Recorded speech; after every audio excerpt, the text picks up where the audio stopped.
Point a telescope at the edge of a spiral galaxy and clock its outermost stars, and you find them moving far too fast. So fast, the galaxy should be flinging them off into space. It isn't. Something invisible is holding it together. And whatever it is, it outweighs everything you can see, about 5 to 1. In the 1970s, astronomers Vera Rubin and Kent Ford measured exactly this in Andromeda, our nearest large galaxy. Almost all of Andromeda's light comes from its bright center, so almost all of its mass should sit there too. And then the physics is simple. The farther out a star orbits, the slower it should crawl, the way Neptune crawls around the Sun while Mercury sprints. Plot speed against distance, and the curve should fall. Their curve refused to fall. The outermost gas clouds were moving about as fast as the inner ones. There is only one way gravity can produce a flat curve like that. Keep adding mass as you move outward.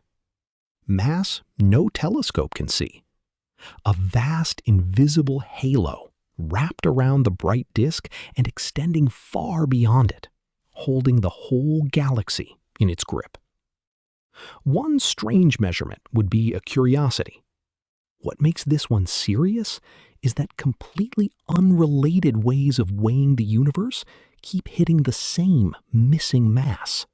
40 years before Rubin, in 1933, the astronomer Fritz Zwicky clocked whole galaxies swarming inside the Coma cluster, a gravitationally bound crowd of more than 1,000 galaxies. They were moving so fast, the cluster should have scattered long ago. To stay together, it needed hundreds of times more mass than its starlight suggested. Then gravity itself offered a cleaner scale. Mass bends light. Point the Hubble telescope at a massive cluster of galaxies, and the galaxies behind it smear into glowing arcs, like a scene viewed through the base of a wine glass. From the shape of those arcs, you can reconstruct exactly how much mass did the bending. No orbits, no motion, just geometry. The answer? Again, several times more mass than the visible galaxies and gas can supply. And then came the whole universe measurement. The cosmic microwave background is the oldest light there is, a snapshot of the universe at 380,000 years old, covered in faint ripples. The pattern of those ripples is a recipe written across the entire sky. When the Planck satellite read it, the recipe said about 5% ordinary matter, about 27% something that gravitates but gives off no light at all. This is the missing mass, and this is where it gets its name, dark matter. The remaining 68% is dark energy, the smooth push accelerating the universe's expansion, a separate mystery for a separate episode. Do the arithmetic on matter alone, and roughly 85% of it is the invisible kind, orbiting stars, swarming galaxies, bent light. The baby picture of the universe. 4 unrelated kinds of measurement, and they all demand the same missing mass. That is why physicists take this seriously. So could it just be ordinary stuff that happens to be dark? Dead stars, rogue planets, cold gas clouds? No. And this is the step that forces the weirdness. The newborn universe was a fusion reactor, and the amounts of hydrogen and helium it cooked depend sharply on how much ordinary matter existed. Those measured amounts cap ordinary matter at that same 5%. Every atom in the universe is spoken for. Whatever the missing mass is, it is not made of atoms at all. Which is why, for the last 40 years, physicists have been building traps. The most sensitive one sits a mile underground in a former gold mine in South Dakota, the LZ experiment. 10 tons of liquid xenon, chilled to around 100 degrees below zero, sealed inside nested shields and a giant water tank, under a mile of rock that blocks cosmic rays. The logic? If the halo our galaxy sits in is made of particles, billions of them are streaming through that tank every second. Almost every one passes through without a whisper, but once in a while, one should clip a xenon nucleus. The nucleus recoils, making a tiny flash of light. Then a puff of freed electrons drifts up through the tank and makes a second flash at the top. 2 flashes, a few hundred microseconds apart. That is what catching dark matter would look like. LZ has now run for 417 live days. It has caught nothing. Not one convincing nudge. The deepest silence any dark matter experiment has ever recorded, ruling out a huge swath of candidate particles. But in December 2025, the collaboration announced something else.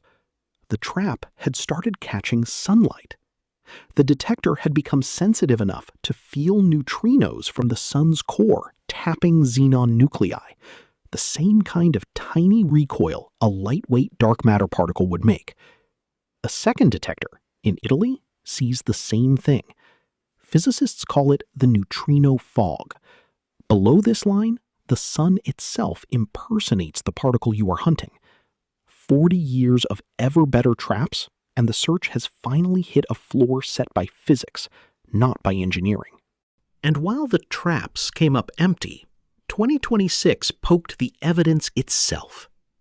Meet the poster child, the bullet cluster. 2 clusters of galaxies photographed just after slamming through each other.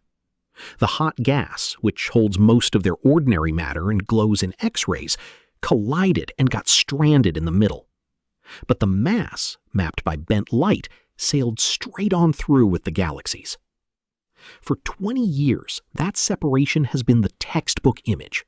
There is the ordinary matter, and there, apart from it, is the dark mass.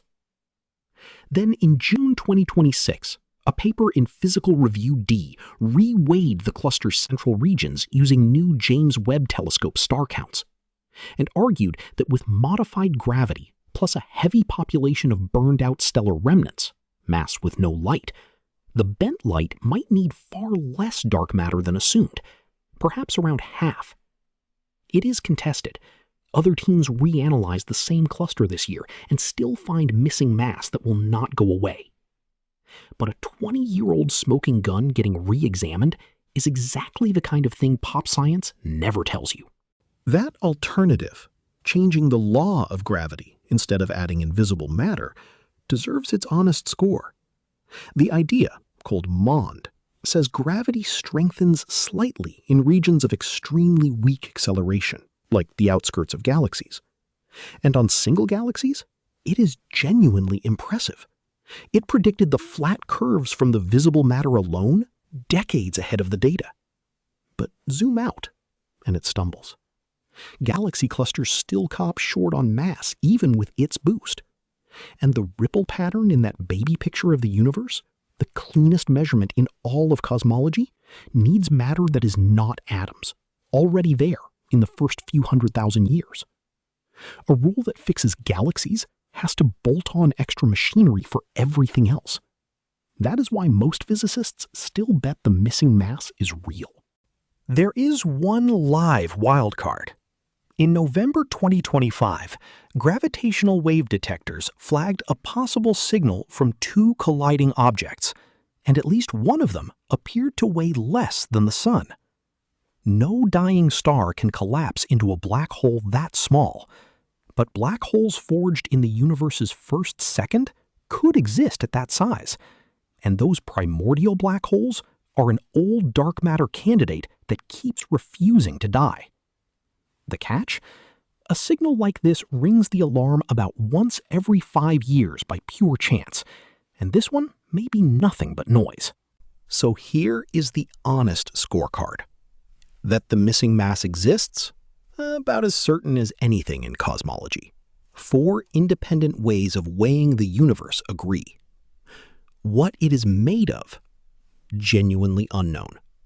40 years of searching has mostly produced an exquisite map of what it is not. And the next move is already on the calendar. In October 2026, the Euclid Space Telescope releases its first cosmology data, the largest three-dimensional map ever made of where the invisible mass actually sits, traced through the subtly bent light of billions of galaxies. We may not know what dark matter is, but we are about to know, better than ever, exactly where it is. Fittingly, the newest observatory hunting that answer carries the name of the person who started all this, the Vera Rubin Observatory, named for the astronomer who watched the edge of Andromeda move too fast and refused to look away.